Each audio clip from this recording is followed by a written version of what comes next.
My son called me a bitch on Thanksgiving and slapped me at the table while my daughter in law laughed and my grandkids cheered.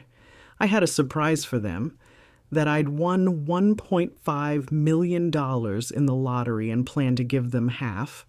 But now that inheritance will go to the church, and they will be on their knees begging me for forgiveness for their sin.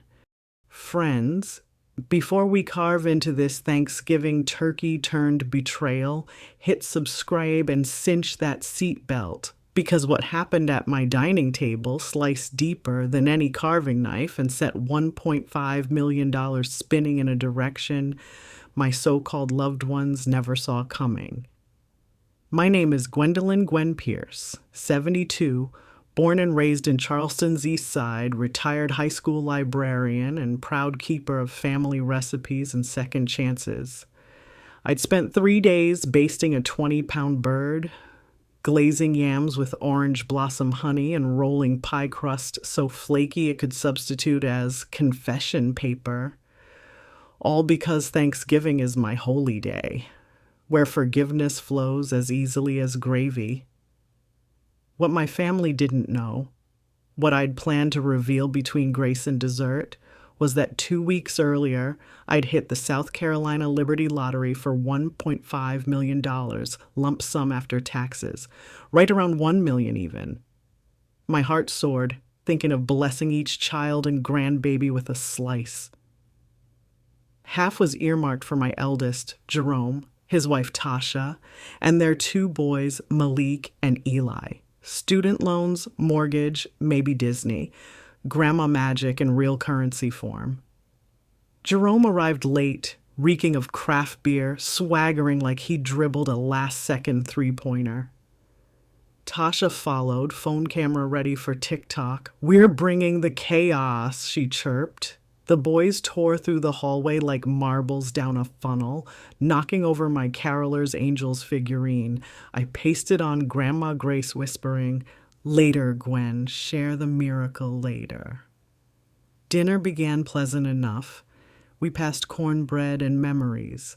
Then Malik, eyes glittering with mischief, asked, "Grandma, why don't we ever get Christmas gifts from you anymore?" I opened my mouth to explain supply chain delays, translation, fixed income. But Jerome slammed his fist. "Yeah, Ma, you pinch pennies while we struggle." I blinked. Struggle? They drove a brand new SUV parked in my driveway like a throne on wheels. I lifted my napkin to sip water, steady voice, but Jerome cut me off. "You never cared about us, you selfish The word slithered out like a copperhead. Tasha cackled as if it were stand-up comedy. The boys hooted, banging forks. Then, with gravy still steaming, my son leaned across cranberry glass and slapped me, open-handed. Porcelain clattered. Time froze. His palm stung my cheek, but worse was the blistering heat in my chest, that place where mother pride once lived. Silence, only for a millisecond, then Tasha snorted, "Good one, babe." Malik filmed on his phone. Eli chanted, "World star." First instinct was to cry. Second was to gather purse and coat. Third, most surprising, was to laugh, low and soft, because in that stinging instant, I realized I sat on a thundercloud of power they couldn't imagine. I rose, cheeks burning, eyes steady. "Excuse me," I said, voice calm as library hush.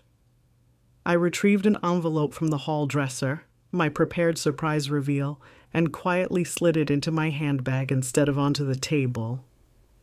Jerome sneered, "Where you going, old woman? We're not done." I met his gaze, same eyes that once begged me for bedtime stories, and whispered, "Oh yes, baby, we are."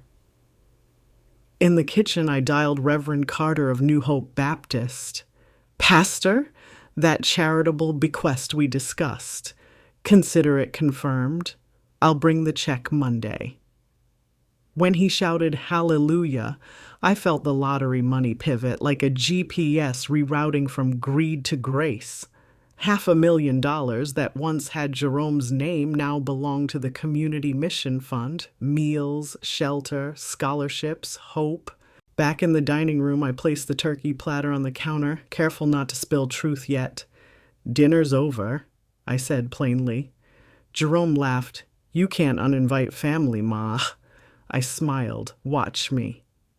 I opened the front door, wind whipping the smell of pine inside.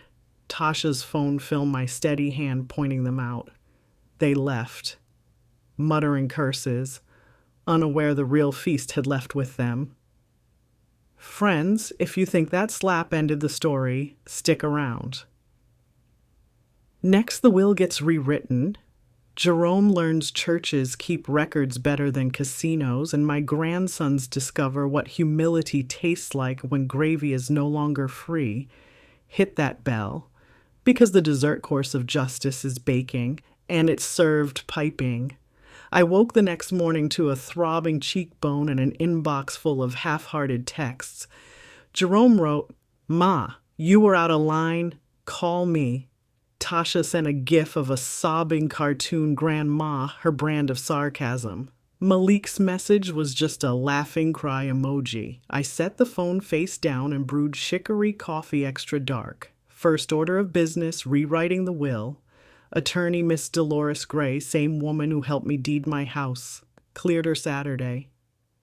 In her pine-paneled office, I slid the lottery confirmation across the desk. She raised an eyebrow.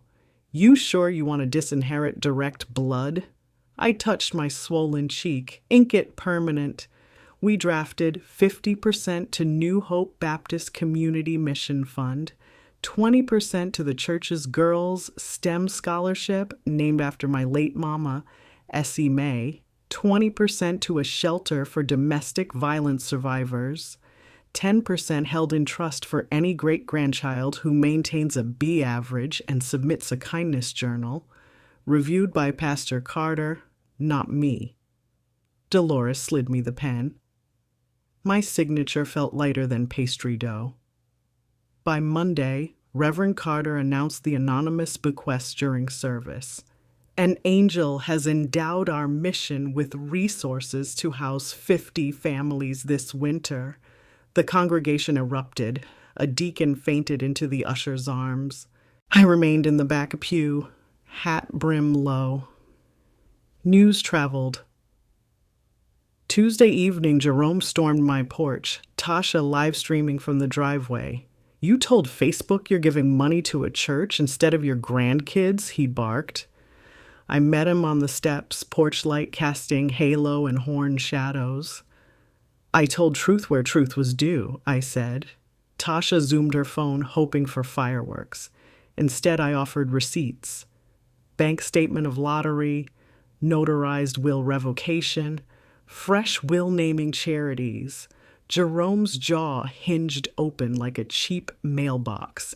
"You can't do this. Family first." I pointed at the bruise still blooming on my cheek. "Family did this." Jerome tried a different tactic. Tears. He dropped to his knees on the azalea mulch, voice quivering. "Mama, I was drunk. Boy's been wild. We're under pressure. Forgive me." I almost wavered. Maternal instinct is sticky, but Tasha's camera angle pushed resolve. "Stand up, son," I said. "Your apologies rehearsed for likes, not repentance. Turn off the phone and meet me at church pantry tomorrow, 6 a.m. to pack food boxes. We'll see what humility looks like." He refused, spat, "Forget you and that dusty church." Tires squealed. They vanished. Wednesday morning, Malik messaged privately, "Grandma, Mom and Dad fighting about money." I'm scared. My heart clenched. I responded, "Door is always open. Respect required." He replied, "Thumbs up." That afternoon, I received a letter from a payday loan company in Jerome's name, but the listed employer was Gwendolyn Pierce Estates. Fraudulent paperwork to leverage expected inheritance. Detective LaShonda Nguyen, yes, same sharp sister from Kira's case, confirmed Jerome attempted to borrow $15,000 against a pending probate windfall. The loan was denied once the lender couldn't verify my obituary. Still, intent to defraud could bite him. Friday, Pastor Carter called. Jerome had shown up drunk outside the church thrift store, demanding his half. Volunteers dialed 911 when he threatened to break donation bins. Police cited him for disorderly conduct, banned him from church grounds. Tasha's livestream captured the arrest. Comments split between pray for him and that's what greed gets. Saturday dawned crisp. I drove to family court, filed an emergency motion for temporary guardianship weekends over Malik until situation stabilized. Judge scheduled a hearing. Social services would interview. Jerome texted fury. Malik texted relief. Sunday, during fellowship hour, Malik slipped into the pantry wearing headphones. He hugged me tight, whispering, "Can I stay till Monday?" I fed him gumbo, assigned him shelf label duty. He worked quietly, eyes moist. That evening, we planted scallion bulbs in recycled mason jars. I told him each green shoot means a new start. He traced the bruise fading on my cheek and nodded. Friends. Turkey season just turned courtroom. A judge decides Malik's placement. Jerome confronts loan sharks angry over the failed probate scam, and one viral video flips public sympathy faster than pecan pie in August heat. Hit that bell, because justice is about to carve its main course, and my plate's still warm. Tuesday's hearing unfolded in a family court chamber painted the color of lukewarm oatmeal, bland except for the tension humming like fluorescent bulbs overhead. Malik squeezed my hand. His backpack still smelled of last night's gumbo. Across the aisle sat Jerome, eyes bloodshot, knuckles white around a stack of crumpled character letters Tasha had printed from Facebook friends who'd never met him offline. Judge Farnell, a silver-haired woman reputed to tolerate no theatrics, opened with my request for temporary weekend guardianship. The court liaison read Malik's school record, perfect attendance, slipping grades since Thanksgiving. Then she quoted his own statement, "Grandma's home feels safe, Dad's house feels loud." Jerome shifted, muttering. The judge hushed him. My attorney submitted photos. Malik patching pantry shelves, planting scallion bulbs, bruise fading on my cheek. I testified how Jerome's slap detonated trust, how Malik needed quiet, not chaos. Jerome's lawyer countered, "One isolated outburst doesn't negate a lifetime of parenting." He painted me as spiteful, manipulating lottery rumors. Then Farnell asked Jerome directly, "Have you consumed alcohol in the last 48 hours? He hesitated, eyes darting, answer enough. Probation officer produced the disorderly conduct citation from the church incident. Farnell sighed, lowered glasses, and granted me weekend guardianship for 90 days with midweek check-ins. She mandated Jerome attend anger management and AA, drug test compliance required for visitation. Tasha filmed the ruling from the gallery until bailiff ordered phones off. Malik exhaled so deeply I thought his ribs might collapse, then hugged me, whispering, "Green shoots start." Outside, local news reporters swarmed. The viral slap video had resurfaced with TikTok commentary comparing Jerome to spoiled Thanksgiving leftovers. I kept quiet, ushering Malik to the car. Jerome thundered behind us, shouting, "You'll pay, old woman." 2 deputies intervened. Wednesday night, a knock rattled my storm door. 2 men in leather jackets, faces half hidden by hoodie shadows. They claimed Jerome owed $8,000 on a short-term probate advance he'd secured by showing them Tasha's live streams as proof of his coming inheritance. They demanded I cover the family debt or next visit wouldn't be so polite. My pulse hammered, but decades in Eastside taught me composure. I clicked on the porch light, revealing my Ring camera. "You're live to police," I said, voice steady. They backed down driveway, tires squealing. Detective Nguyen answered my call within minutes. Loan shark extortion tied neatly to Jerome's fraudulent paperwork. She promised patrol cruisers would circle nightly and urged a restraining order. I filed one Thursday morning, still in my robe, coffee untasted. By afternoon, a new storm brewed online.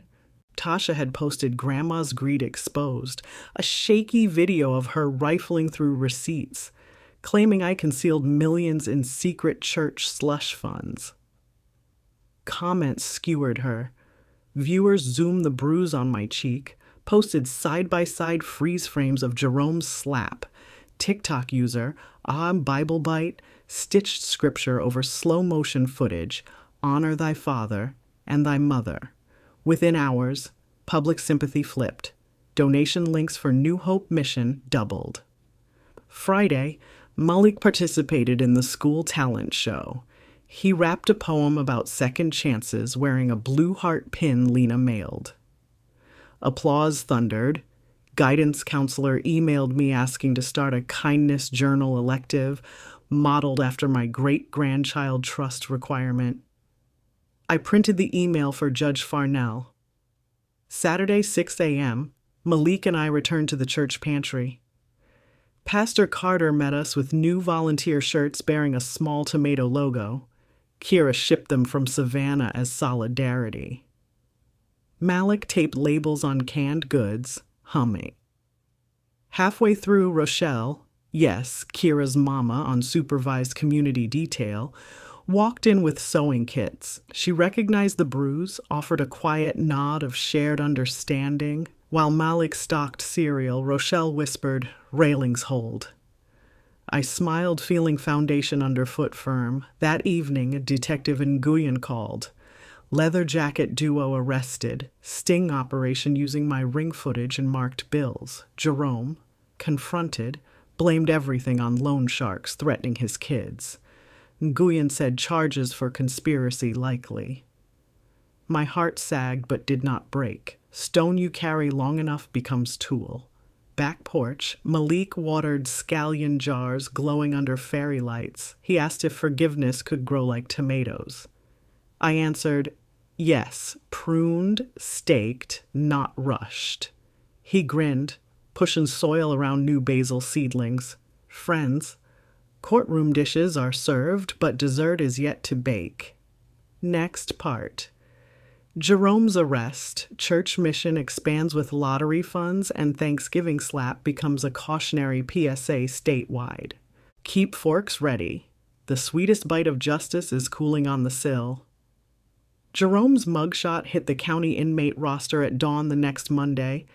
Eyes glassed, lower lip swollen where, Detective Nguyen told me later, the taller loan shark accidentally tapped him during the sting. Charges read like a buffet. Conspiracy to commit fraud, attempted extortion, violation of a protection order, and simple battery for the slap once the DA attached our ring footage. Bail set at $50,000 cash. Tasha launched a GoFundMe within the hour, title screaming, "Free a Father, Family First." Comment section flame, strangers pasted the slap video typing "Family First, you first handed your mama." Donations stalled at $318 before the campaign disappeared. Malik and I spent that afternoon at New Hope. Reverend Carter had news. The anonymous bequest. My redirected $500,000 secured an abandoned motel for conversion into transitional housing. He wanted me to cut the ribbon at Saturday's groundbreaking. I hesitated. Bad leg, public eyes. Malik grabbed my hand. Grandma, let good fruit show. I agreed, thinking of tomatoes and bruises alike. Wednesday, the district attorney's office asked if I would tape a public service announcement for Elder Respect Month. 30-second spot, local TV, encourages viewers to pause and honor. They plan to juxtapose it with a slowed-down frame of the Thanksgiving slap, Jerome's hand frozen mid-arc, my startled eyes. I struggled with shame. Pastor Carter reminded me, "Your bruise became their bridge." I said yes. The PSA shoot took place in the church garden. They sat me on a simple bench, basil fragrance curling upward. Malik, off camera, held a cue card reading, "Respect is the richest inheritance." I delivered the line, voice steady, then added unscripted, "And if your hands must rise, let them lift, not strike." Producer whispered, "Print it. PSA scheduled for rotation during evening news." Thursday, Ms. Johnson, the guidance counselor, accepted my offer to guest speak at the new Kindness Journal elective. I arrived with blank notebooks donated by church members, each cover embossed with a tiny tomato and the words, "Grow Grace." Students shared first entries. Compliments given, chores done without prompting. Malik wrote, "I forgave Dad in my sleep last night. It felt like quiet lightning." I pressed the page between my palms as if prayer could laminate it. That evening, Rochelle called. Parole supervisor allowed 1 hour. She said Kira's statewide help ladder had inspired a neighboring county jail to start skill steps, inmates tutoring GED math for sentence credit. Rochelle would co-lead sewing basics. "Your storm-seeded gardens everywhere," she said. I felt tears heat my eyes. Storms carry more than destruction. Friday brought a letter from Jerome's public defender requesting character testimony at arraignment. I reread it twice, then penned a 2-paragraph response. "I believe in accountability. I also believe my son is capable of repentance, but not shortcuts. I declined standing in court. Malik would not witness another adult beg mercy he hadn't earned." Groundbreaking morning bloomed bright. Volunteers in tool belts formed a semicircle beside the peeling motel sign. Reverend Carter handed me gold-painted shears. Malik anchored my elbow. Cameras rolled.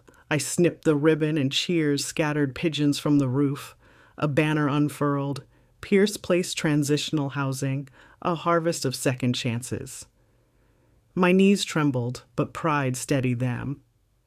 That evening, the PSA aired. Phones exploded. Church members, old library colleagues, even debtor collection clerks I once trained. Messages split between sympathy and resolve. Donations to Pierce Place spiked. Local hardware store offered discounted lumber. A retired plumber volunteered weekends. Sunday, Judge Farnell convened a virtual bond review hearing after prosecutors argued Jerome posed ongoing risk. Malik watched from the kitchen doorway, clutching a ceramic tomato he'd painted. Jerome, dressed in orange, eyes ringed by sleepless nights, stammered apologies. Farnell asked if he'd viewed the PSA. He nodded, voice cracking. She denied bond reduction but offered this: enroll in jail's anger management pilot. Earn good time credit toward early transfer to rehab facility. He agreed, shoulders sagging. Maybe in gratitude, maybe defeat. After the call, Malik set the ceramic tomato on the garden windowsill. "If Dad learns from dirt like we did, he can plant his own seeds later," he said. I nodded, realizing forgiveness sometimes sprouts farther than eyesight, its roots working invisible.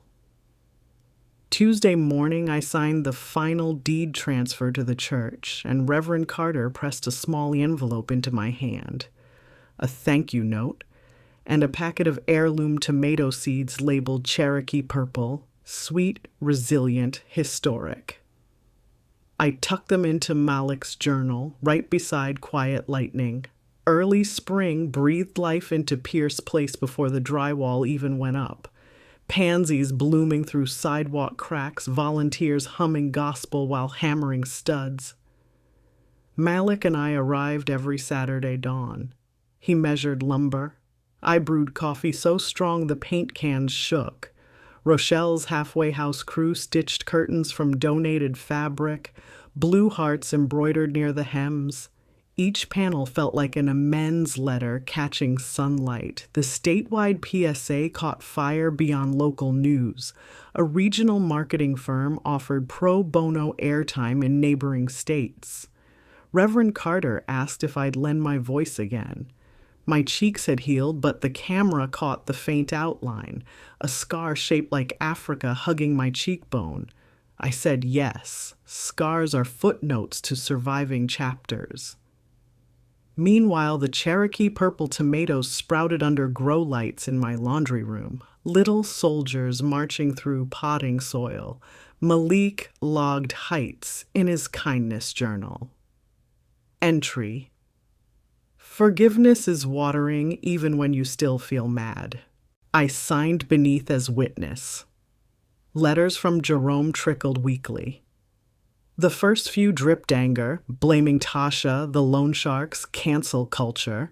I replied with verses about seeds and thorns. By the fourth letter, his tone shifted. He described anger management worksheets, asking him to chart triggers like debt and alcohol, and he admitted he'd failed at step 4 because inventory hurts worse than jail food. I underlined that sentence, mailed it back, wrote, "Keep chewing." At Pierce Place, county inspectors found asbestos in 2 rooms, budget spike. Pastor Carter called an emergency board meeting. I suggested a community yard sale. Rochelle proposed adding her sewing workshop selling Blue Heart aprons. Kira's Help Ladder tutors coded a quick e-commerce page. Word spread. Donations of everything from vintage vinyl to nearly new laptops poured in. Malik organized items by color. Rainbow attracts buyers, he claimed. Sale day raised $8,000, enough to pay abatement crews and fund a playground corner. Tasha resurfaced online, launching a vlog titled "Sued by My Own Mom." Fabricated tales of me freezing her bank accounts, Malik forced into child labor. Commenters fact-checked her with court documents and PSA clips. Ad revenue dried up. She pivoted to hair tutorials. Drama fizzled. Probation officers forwarded Jerome's progress report. Completed Phase 1 anger management, 90% on GED math, 0 infractions. Judge Farnell scheduled a mid-sentence review. Malik debated attending, fear, wrestling hope. He decided to go, carrying a tomato seedling in a Dixie cup. Courtroom smelled of floor polish and nerves. Jerome shuffled in, shackles clanking softer than his heartbeat pounding through orange fabric. When asked to speak, he didn't plead. Instead, he quoted Malik's journal entry, "Forgiveness is watering even when mad," and produced a crayon drawing Malik had mailed. 2 tomato vines weaving into a blue heart. Farnell studied him, then granted transfer to a residential rehab farm program 90 days, contingent on restitution payroll deduction. She emphasized, seeds grow slow, uproot once, they die. Outside, Malik held the seedling toward his father through fence slats. Jerome's eyes brimmed. "Grow this," Malik said. Deputy nodded permission. Jerome cupped the cup like a chalice. Pierce Place's grand opening approached. Local news film residents painting room numbers. One man, former Marine, saluted the camera saying, "I was homeless a month ago. Now I get an address and a tomato garden." City councilwoman arranged a ribbon made of intertwined blue and red cloth. Blue hearts for us, red for resilience. They asked me to cut it with the same gold shears. On dedication day, clouds threatened, but held their breath. Choir voices floated as I sliced the ribbon. Cameras flashed. Malik unveiled a plaque. "Pierce Place, where railings become bridges." Rochelle read a poem she'd written in night classes, metaphors of thread and vines. Kira live-streamed, Lena edited on the fly, posting clips titled "Grandma Turns Slap into Shelter." That evening, we plated the first Cherokee purples on church china, drizzle of olive oil, pinch of salt. Volunteers, new residents, even city officials crowded picnic tables. Somewhere in the mix, Tasha appeared, hair wrapped, eyes uncertain. She approached Malik, whispered, "Proud of you." He handed her a tomato slice, small bite, silent tears. Later, under porch string lights, Malik asked if storms were finally over. I looked at the bruise-shaped Africa fading, the seeds nestled in every raised bed, the laughter leaking from Pierce Place windows. Storms wander, I said, but now we've got sturdy roofs. September faded into a harvest moon the color of peach skin, and with it came the first letter post-stamped from Brookside Agri Rehab, Jerome's new address. Inside, a Polaroid, my son in denim overalls, soil under nails, holding Malik's Dixie cup tomato now grown shoulder-high and fruiting. On the back he'd written, "One plant can fill a pantry if you stop yanking it up." I pinned it beside Kira's statewide help ladder map, blue hearts now dotting 16 states after community college associations begged for toolkits. Brookside's caseworker called a week later. Jerome rose at 5 a.m., milked goats, studied carpentry after sundown, and logged every paycheck dollar toward restitution. Model resident, she said. His 90-day review could grant weekend furloughs for approved family events, like Thanksgiving at Pierce Place if I submitted a support letter. Malik drafted one first. Dad's learning photosynthesis the hard way. Please let him see the harvest. I added my signature, careful to note boundaries, sobriety breath test on arrival, mandatory GA meeting at New Hope before turkey. While paperwork churned, Kira flew to Washington, D.C., invited to brief the Department of Education's Rural Access panel on peer tutoring. She wore a thrifted blazer Rochelle had tailored, blue heart pin glinting under Senate office fluorescence. Her 5-minute pitch ended with a photo of 2 tomato vines curling into a heart. The panel chair, Senator Aguirre, promised a pilot grant discussion after the midterms. Brett texted the group chat 3 rocket emojis. Lena replied with a gif of fireworks behind a bunny. Back home, I wrangled Pierce Place's first residents into a thank a builder day, painting porch rails, stenciling blue hearts at intervals. Rochelle led a curtain-hemming blitz. She'd completed her parole and now taught sewing basics to residents for minimum wage plus pride. Tasha surprised everyone by volunteering makeup tutorials for job interview prep. She arrived quiet, no phone livestream, just cosmetic brushes like apology feathers. Malik supervised the courtyard tomato beds, Cherokee Purples, Romas, and Jerome's Rehab hybrid, the crew named Second Chance Red. Residents joked the garden smelled like salsa and redemption. 2 weeks before Thanksgiving, the parole board approved Jerome's 48-hour furlough. Conditions strict: escort deputy, GPS ankle band, curfew under Pierce Place's roof. Malik crafted a paper banner, "Welcome to the bridge, Dad," in letters traced with tiny blue hearts. I rehearsed boundaries: no alcohol, no blaming, gratitude only. My cheek scar tingled at the memory of last year's slap but no longer burned.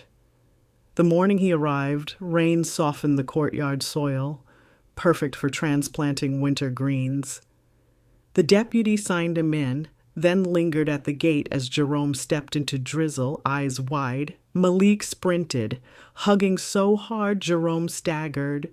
Rochelle watched from the porch, dabbing tears with spool-thread fingers. Even Tasha bit her lip, eyes glossy. We put him to work, turning compost, harvesting basil for stuffing.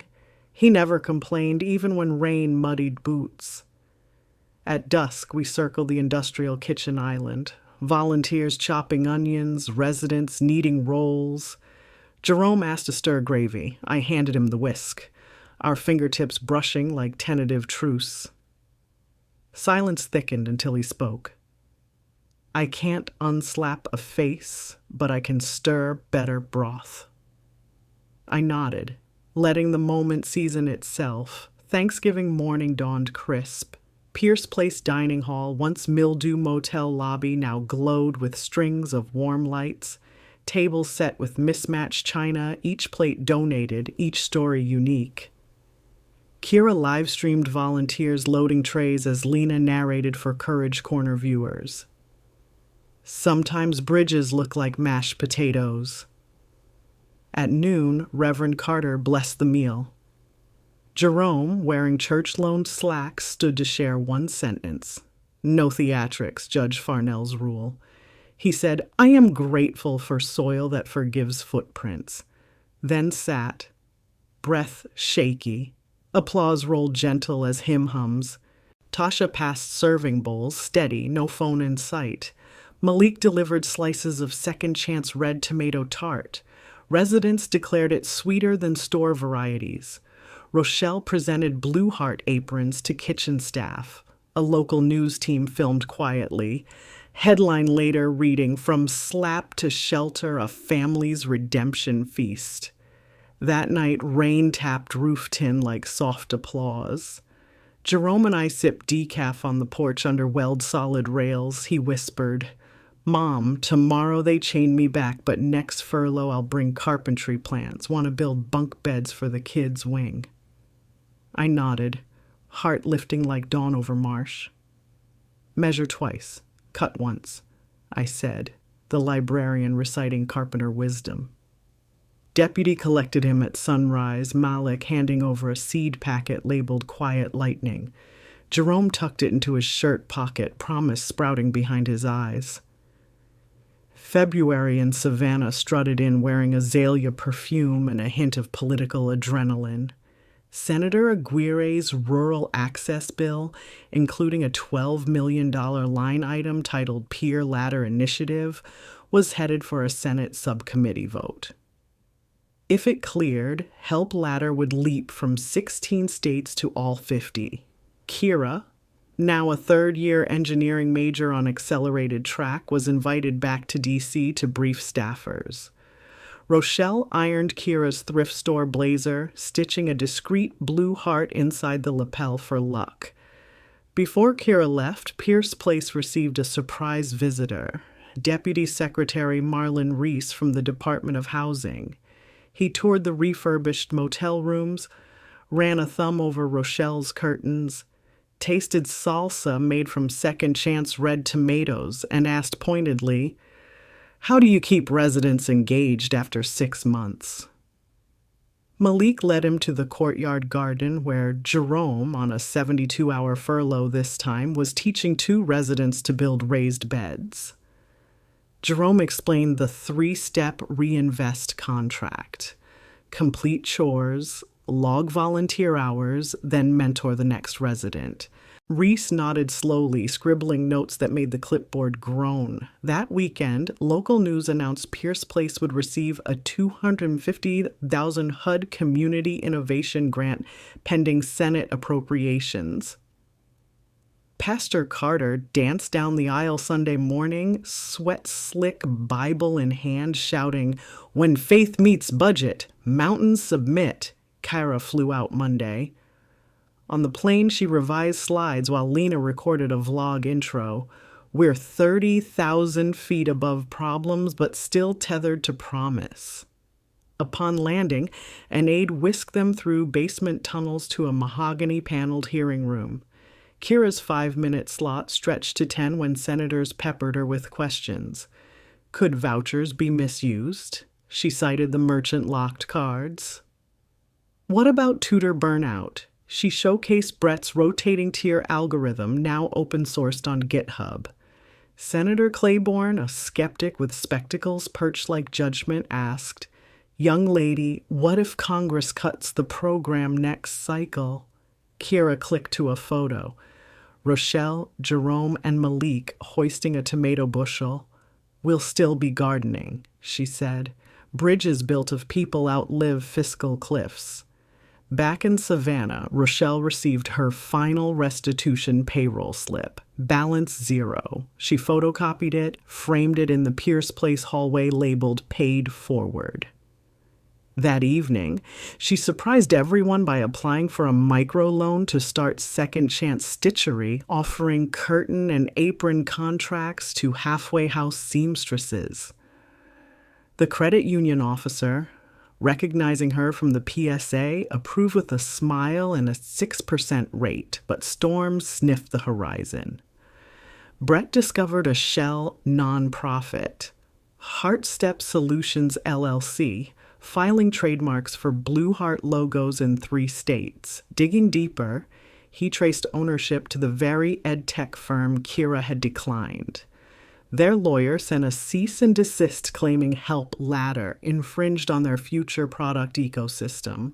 Ada Hale flew into action, drafting a sharp reply citing first use, goodwill, and potential consumer confusion. Senate vote day dawned with sleet pelting Capitol steps. Kira sat in the gallery clutching Lena's hand.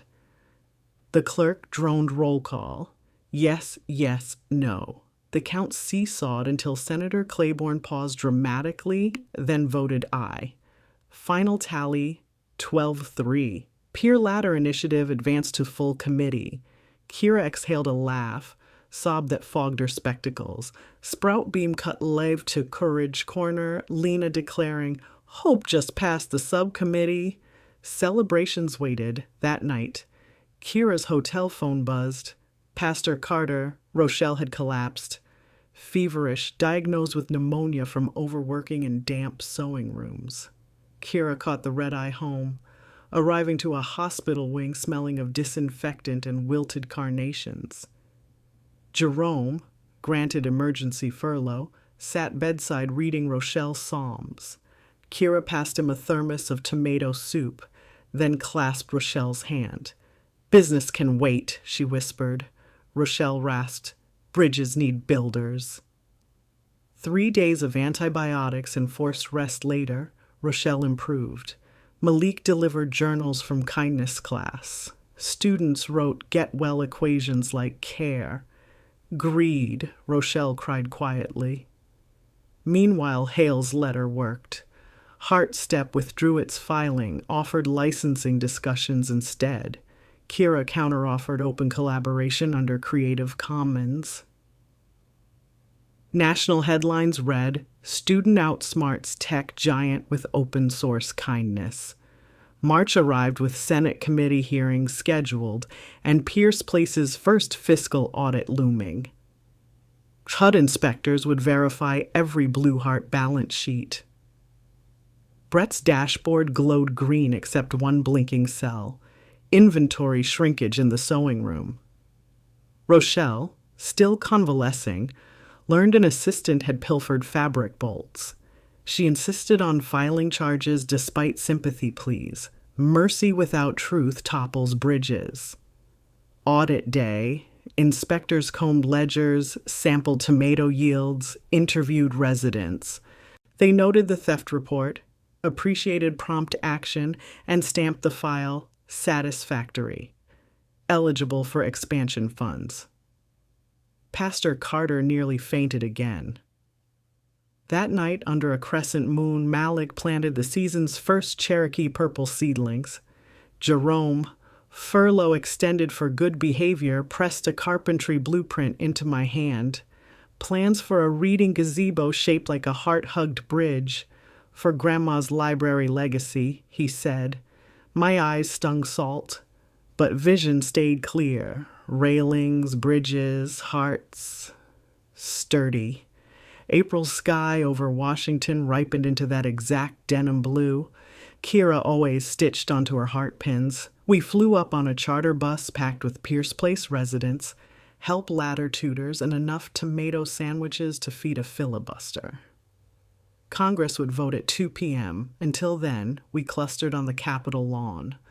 Blue hearts bright against spring jackets. Rochelle, cleared by her doctor and wrapped in a pale green scarf of her own making, passed out second-chance stitchery business cards that smelled faintly of ironing starch and fresh starts. Inside the house gallery, Lena live-streamed from her phone, muted, but captions scrolled, Final vote on Peer Ladder Initiative. Watch hope happen. Kira squeezed my fingers so tight I felt the goosebumps in her grip. Clerk roll, called 300-plus names, eyes stacked, nays wobbled, and when the board flashed, passed 279, 152. The gallery erupted. A staffer hissed for order, decorum returned, but joy glowed like sunrise under every blue heart. Outside, cameras panned to Kara. She spoke one unscripted sentence. When you build a ladder, more hands can climb. Newswires blasted it coast to coast before we reached the bus. Back in Savannah, we learned HUD's grant paperwork stamped approved. Funds would double Pierce Place's capacity and seed 2 sister sites. Rochelle phoned the halfway house director who'd mentored her. They planned a sewing collective to supply curtains statewide. Jerome, now foreman of Brookside's carpentry crew, won permission to fabricate the reading gazebo off-site. He collaborated with Savannah Tech's Makerspace. Brett printed laser-cut heart braces. Koira computed stress loads. Malik painted plywood panels blue, tomato red trim. Audit follow-ups revealed no more fabric theft. Rochelle had installed a sign-out log and a motto above the storeroom door. Mercy needs hinges of honesty. Even the skeptical adjunct framed it for his office. Mayday ribbon cutting for second chance stitchery drew half the city. Tasha, now certified as a career readiness stylist, offered free interview makeovers beside racks of Blue Heart aprons. She clipped my bruise-shaped scar under soft foundation and whispered, "Thank you for not deleting me." I kissed her forehead. Healing isn't linear, but it loops forward. Gazebo raising weekend dawned clear, choir volunteers lifting beams to gospel tempos. Jerome balanced atop a ladder, the literal kind, guiding heart-shaped arches into place. A hush fell as the final bolt tightened. He descended, turned, and knelt. Not in apology theater, but practical reverence. Presenting me, the driver bit. "Measure twice, forgive daily," he said, Malik recorded. Kira cried into her blazer lapel. Help ladder badges for the national rollout arrived. Enamel blue hearts overlaying a faint outline of Africa, my faded scar immortalized. Kira pinned the prototype on my cardigan. I traced the continent shape. Felt last year's pain convert to compass. June graduation at Savannah Tech shimmered with humidity and pride. Rochelle walked in cap and gown, associates in vocational entrepreneurship, her tassel dancing beside a blue heart she'd embroidered directly onto the mortar board. Jerome, furlough completed and parole granted, clapped loudest from the front row, ankle monitor replaced by steel-toed work boots. Summer orientation for peer ladder coordinators filled Pierce Place's dining hall. Leaders from Montana, Maine, Puerto Rico. Workshops covered voucher tech, kindness journals, conflict de-escalation. During a lunch break, a coordinator from Alaska touched the gazebo beam and said it reminded her of old spruce bridges. Inuit elders used to teach crossing rivers, bridges everywhere, railings everywhere. Dolores would have cataloged metaphors for days, but even victories need weatherproofing. A tropical storm, almost exactly a year after Cora, threatened the new crops. We braced. Tied vines, backed up databases, prayed, storm swerved last minute, dropping only nourishing rain. Cherokee purples swelled, second chance reds, deepened color, basil perfumed the air like amen incense. 4th of July, Pierce Place hosted a Feast of Independence from past mistakes. Residents served salsa made entirely from garden produce. Every jar label bore the Blue Heart Africa badge and the line, "Respect is the richest inheritance." Local paper ran a front-page feature. Ad revenue funded 12 more bunk beds. At sunset, Malik lit sparklers, tracing hearts against twilight. He asked, "Grandma, do ladders ever end?" I watched Kyra swap tutoring jokes with a coordinator from Guam, Rochelle calculate fabric yardage, Jerome teaching a resident how to sand a railing smooth. Fireflies blinked like distant yeses. "Ladders grow," I said. "When you reach the top rung, you fasten more wood." July's heat eased into a late summer hush, cicadas clicking like distant sewing machines, and the tomatoes leaning heavy on their stakes, ready for a final flush. We'd climbed every planned rung. Pierce Place bustling, help ladder funded coast to coast, second chance stitchery humming. But life, I've learned, keeps adding steps the moment you think you've reached the attic. It started with a postcard. Cream-colored, no return address. Just a South Dakota postmark and 4 words in block penmanship. Build one more step. On the picture side, a small rural library with a sagging ramp. Kira, home for weekend laundry, flipped it over and grinned. Grandma looks like the universe slid us a new project. Within a week, a prairie college in Sioux Falls emailed the Help Ladder hotline. They'd heard about our bridge-shaped gazebo and wanted advice on combining tutoring with community carpentry for tribal outreach. Jerome, now a certified journeyman, mapped lumber lists. Rochelle offered curtain patterns tough enough for wind that spits ice sideways. Brett spun up a satellite dashboard. Kira connected them to Senator Aguirre's staff for leftover pilot grant dollars. Malik drew a blueprint, blue hearts floating above buffalo silhouettes, and mailed it west. While the South Dakota plan percolated, Pierce Place prepared for its first back-to-school bonfire. Residents roasted marshmallows. Kira passed out flashcards.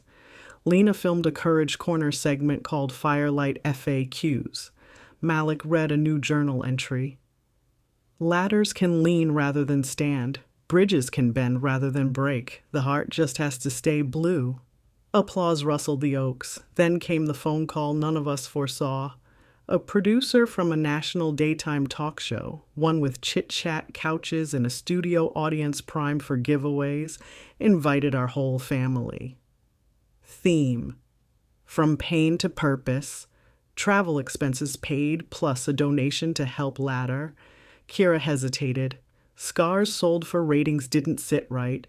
We voted yes if the show agreed to highlight resident stories and pitch community college tutoring, not just replay the slap. Taping day, slick and surreal, placed us under LED lights brighter than Revelation.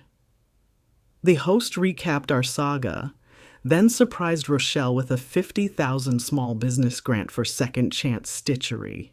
Tears flowed, mascara held. Jerome received a portable sawmill voucher to salvage storm-fallen tree for future projects. Audience roared. In the final segment, they wheeled out a check for $100,000 to seed South Dakota's first pier bridge site, a step paid forward before a single hammer swung. As cameras faded, the host whispered to me, "Your scar lit more lanterns than you'll ever know." I smiled. Lanterns, railings, seeds, call them whatever, so long as they guide. Back home, we found the porch railing dusted with envelopes. Neighbors, strangers, even one of those loan shark men now on probation, enclosing his first honest paycheck tithe. Pierce Place's treasurer logged donations until midnight. Autumn rolled in. Jerome's gazebo classes spawned picnic tables. Rochelle's seamstresses stitched insulated window quilts for shelters upstate.